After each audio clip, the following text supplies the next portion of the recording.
for a few minutes. This is just a ladies' question here. Have y'all ever been lost? Yes. Have you ever been driving along and you just, all of a sudden, you just don't know where you're at? You don't know where you're going? Yes. And you're wondering, you start looking for landmarks, Yes. right? Something that's going to point you in the right direction. Used to be we look for a filling station or something, right? We'd stop and ask directions, right? But looking for a place, something that's going to get you headed in the right direction. Now, think back to those times that you've been lost. What kind of emotions go through you when you're lost? Fear. Scared. Panic. Panic. Anxiety, right? Yeah. How about frustration? Yeah. Yeah, because I need to be somewhere and I can't get there. I don't know how I'm going to get there. I don't know the way. Gonna be late. I'm going to be late. That's right. That's right. So there's a lot of emotional, almost baggage. Because, and even if you haven't been lost, how many of you remember as kids riding with your parents going somewhere, and all of a sudden you realize that you're lost, right? What happens in the car? Also, it gets real quiet, don't it? This ain't the time to be asking questions, is it? No. Sometimes it's that sixth sense kicks in. You just know it's time. It doesn't look like anybody in the front seat's happy right now. I'll wait. I don't have to use the bathroom right this second. This isn't the time. Right? So there's a lot of emotion, a lot of anxiety built up in that. So that's what we feel when we're lost, right? When we don't know the way. When we don't know how to get where we need to be. Right? Now, back to you men. Now, the reason I excluded you from this conversation earlier is because I know that you've never been lost. And that you've never experienced having to stop and ask directions. And that's not part of your vocabulary. But I was hoping if you could just listen to the women folk express their anxiety and fear, maybe you could kind of live through them so you would know what they're talking about. Because I didn't want to ask you if you had ever been lost, because then I'd be encouraging you to lie in church to save face. And I didn't want to be no part of that. All right? But I think being lost is something we've all experienced at some time, at some point in our lives, right? And today we're going to be continuing in our sermon series. We've been talking about Jesus identifying himself, I am, the 7 I am statements that are in John. And we've been through 5. This is number 6, right? Now again, I'm going to test you again this week, see if anybody can get any answers. We know the first one was light was second. Bread was first. Then the light of the world, right? Yeah. Then what came? Gate. That's right. Ooh, y'all doing much better this week. And what? Because you knew this would be a test. I told you. And then what was after gate? Good shepherd. Good shepherd. And then what? Resurrection. All right, so those are the first ones. And today, he adds one to it. He says, I am the way, the truth, and the life. I am the way, the truth, and the life. That's a pretty big statement, and we're going to talk about that a little bit later on, and how actually controversial a statement that is, even in today's society. But back then, that was a big, probably bigger than anything else he had said that. And let's set the stage. Jesus is telling his disciples, he had just told them that he's going to be leaving, right? He knows that the end of his days here on earth is close at hand. That he is about to go through the cross ordeal, the pain of the price for our sins. He knows that's ahead of him. He knows he's leaving. And he's letting them know that, hey, I'm not going to be with you anymore. And what do you think they're feeling at that point? Lost. That's right. For the last 3 years, they've been following Jesus around. Where Jesus went, they went. When Jesus ate, they ate. When Jesus preached, they listened. But they've been following him around, and their whole life for the last 3 years has been revolving around what Jesus And now Jesus says, I'm going away and you can't come. How much anxiety do you think that caused them? Well, why can't I go? Why can't I go with you? They didn't know where he was going, but they wanted to go, right? Why can't I leave with you? Why can't I go with you? And Jesus tells them right off the bat, he said, don't let your hearts be what? Troubled. No worries. You know, a lot of times people say, oh, it's okay, just keep calm. You know. But this is Jesus telling them that. You know, I don't always listen to other people when they say, just keep calm. You don't know what I'm going through. You know. But that anxiety's there. And Jesus says, just keep calm. Don't let your hearts be troubled. A lot of times we have reason to have our hearts be troubled, but Jesus is saying, you don't need to be troubled. You don't need to be troubled by this. It's going to be what? Okay. That's right. Y'all know this. See, I don't even need to preach. It's going to be okay. I'm going to go away, but it's going to be okay. And let me tell you where I'm going. And let me tell you why you don't need to worry. He said, you believe in God, believe in me also. You see, what I'm going to do is I'm going to prepare a place. I'm going to work on your behalf to prepare a place so that when your life is over, he doesn't tell them that part, but he said, that you'll have a place in heaven. And I'm going to fix your room. I'm going to prepare it just for you. So that when your time here on earth is over, that I'll come and get you. And there'll be a room for you. And you'll be able to spend all eternity in the presence of a loving God. They still don't get it, do they? Because you remember doubting Thomas? Remember Thomas? We call him the doubter, but remember? What does he say? He says, so I don't know where you're going. How am I going to know how to get there? You know? One thing it does help to know is where you're going if you're trying to get there. You know? And you don't need any crazy directions, right? How many of you ever had crazy directions going somewhere, right? Yeah.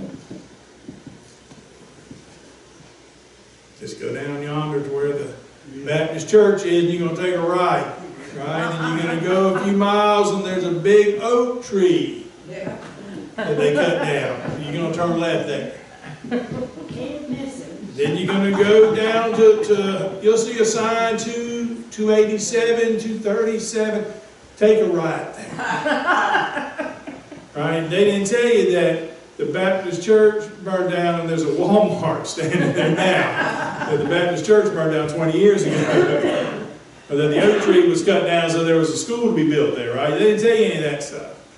So, but Jesus is pretty clear. He's letting them know, this is my direction. You don't need to be worried. You don't need to be troubled. I'm letting you know this is what's going to happen. And I'm letting you know, really, so you won't be worried. That I'm leaving, but I'm going to be back. When I come back, I'm coming back for you. And when I come back for you, at the end of days, the end of your days, that I have prepared a place for you in heaven. That you have a place in all eternity in God's presence. You see, we're lucky enough, we know that story. Don't we? There are a lot of people who don't know that story. And they say, oh, that's just religion. I ain't studying that. That's just religion. There's a lot of religions out there, and a lot of them are, you know, there's Islam, and there's Buddha and Confucius and all kinds of Asian religions that too many to even name. But you know, none of those religions make the claim that Jesus makes in today's thing. The claim, or the statement that Jesus makes today is that he is the way. Right? Yes. The way. Not a way.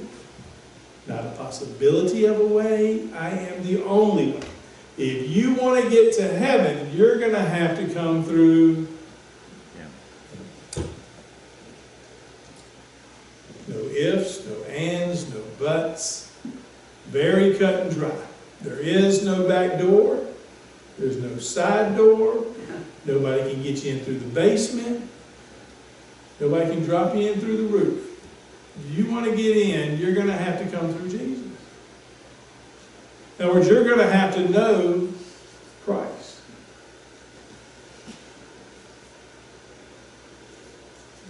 That's a pretty bold statement, isn't it? Bold, but true. That He is the way, the truth, and the life. There's only one way in.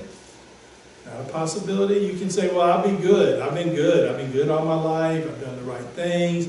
I gave to the poor. And I helped the lady cross the street one time. And then I carried that lady's groceries one time. And those are good things.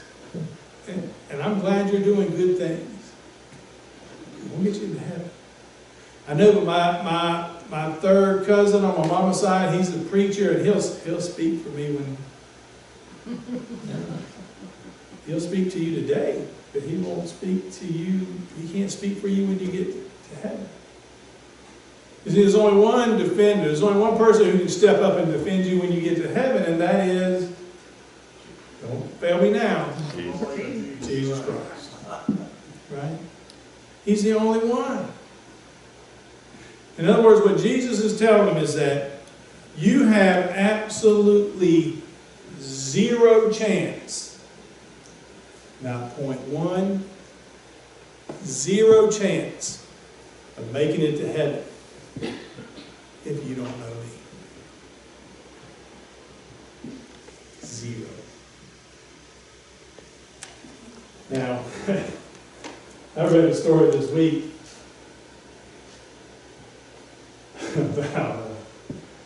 about some teacher who wanted to teach kids about spelling, and they were young, so she asked each kid to stand up and spell what their parent did, what their dad did, and tell what they could do if they were here.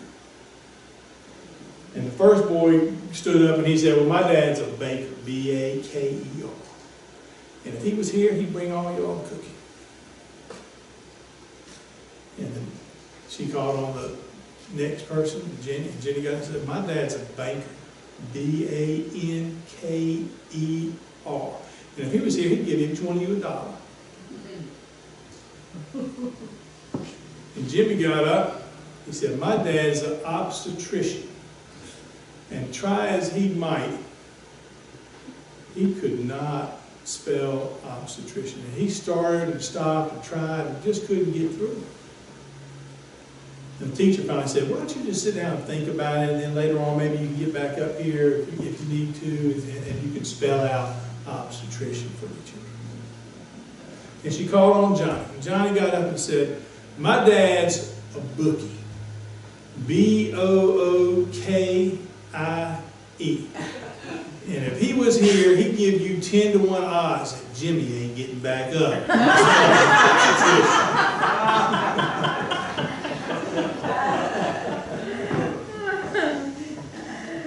Now, I'm not a betting man, but I know good odds. And I can promise you here today that I would bet you and give you any odds you want that unless you know Jesus Christ as your personal Savior, you're not getting it.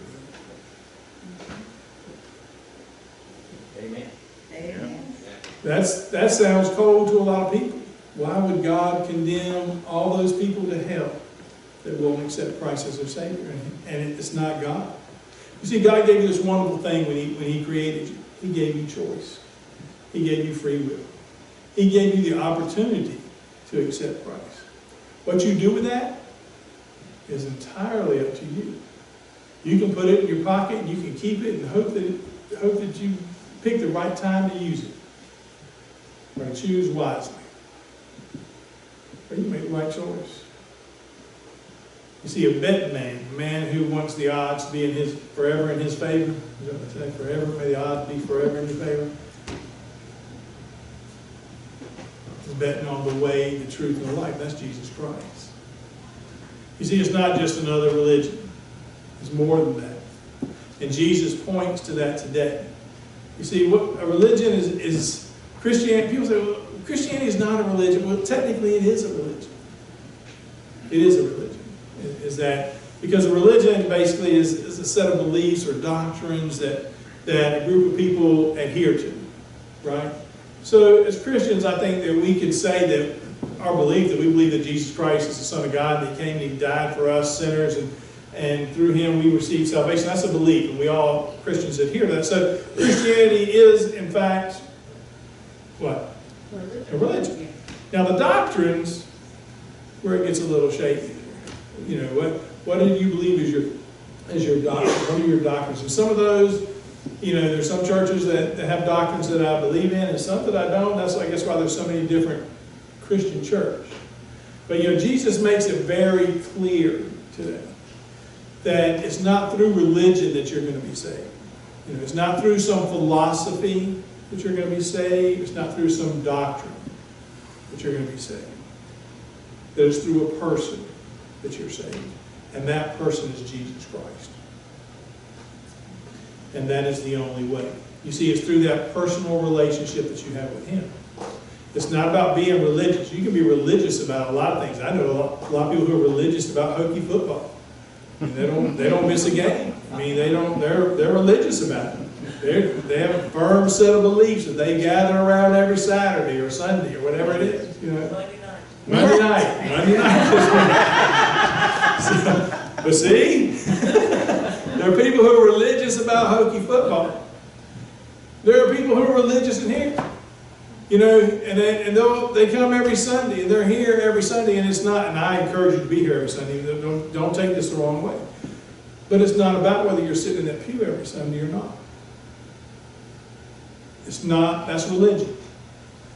You see, because you shouldn't want to be or feel like you have to be in that pew every Sunday. You should want to be in that pew every Sunday. That should be your heart's desire, is to be drawn closer to God. That should be where your heart is. You see, religion has to do with outside things that we do, doctrines, you know. You know, you go to some church and you got to know when to kneel and stand up, and you know, you got to know everything, what to say, when to say it, you know.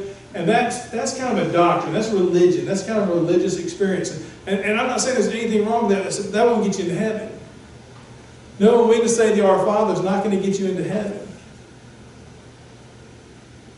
But if you know who you're addressing here in your heart when you're praying, if you have that relationship with Christ, and you know Him as your Savior, that will get you into heaven. You understand what I'm saying? I saw a quote this week that said that compare religion and relationships. So religion is a man sitting in church thinking about fishing. And a relationship is a man fishing thinking about God. Yes. You see, it's not about where you're sitting. It's not about where your outside appearance is or how you appear to other people. It's about what's in here. It's about what's in your heart. Does Christ live in your heart? Do your words and your actions reflect His presence? That He is your Lord and Savior? You see, it's the relationship that's important, not religion. You know, sadly it says, you know, that Christ is the way. And it's sad in that lets us know not all roads lead to the same place, do they? You get on a highway, you got to choose which way you're going, right? If I want to go to the beach, I don't get on 64 West. Right? If I do, I will be lost. That's right. But there is a road that leads to heaven. There is a road that leads to eternity spent with God. That road, that path, is Jesus Christ. But you got to choose Him. You have to accept Him. It's by faith that you be saved. You'll be lost no more. Now let me ask you something. If you need a plumber, are you going to call a fireman? Or if your house, let's reverse that. If your house is on fire, are you going to call a plumber? But if you're a lost sinner, there's really only one person to call that can save you. And that's Jesus Christ. He is the way, the truth, and the life. And you know all that anxiety you feel when you're lost? Remember we talked about that at the beginning? Me and you did, but you listened in. You were kind of empathizing with the women because they get lost sometimes, you know. But remember when we were talking about being lost and that frustration and that anxiety and that worry and how frustration, how sometimes it's not even good to talk. You know, remember that? We were talking about that. Remember? And you remember that feeling? You see, when you become a Christian, you don't have to worry about where you're going to end up anymore. You don't have to have anxiety about what's the end look like. Because there is no end. It's just a hiccup and a crossover. You don't have to worry about or have anxiety about things in this world. Because Jesus told you you were going to have trouble, didn't he? Did he not warn you? Anybody not read that verse? I mean, if you didn't, you're going to have troubles. Whether you're a Christian or you're not a Christian, guess what? You're going to have troubles. But he tells you, don't be worried about that. I'm here. I'm not going to leave you. I'm not forsaking you. And that's what he's telling the disciples today. You're not going to see me. I'm not going to be here. But I'm always going to be with you. And I've gone to prepare a place for you. So that when your time comes, your room will be prepared. Your room's been prepared. Are you ready to accept it? Are you tired of being lost and frustrated? You see, there's a lot of roads and you can choose them, but I'm going to tell you, those other roads are just dead ends. So you don't have to, you know, nowadays, if we want to know where we're going, what do? We used to use the map. What do we do now? GPS. Yes. Smartphone, right? We trust somebody who knows to tell us the right way, right? These are the roads you need to take. You want to go to Virginia Beach, you're going to take a right out of this parking lot. You're going to go down to the stop sign. You're going to take a left. You know, we trust that the GPS will get us there. I'm asking you to do one thing. Trust me when I tell you this. There is but one way. And that one way is Jesus Christ. That's the way to get to heaven. To claim him as your Savior. To know that he paid a price on the cross for you, that you can have eternal life. Do you know that to be true? Amen. Do you know it? Do you claim it? Then join me in saying, Amen. Amen.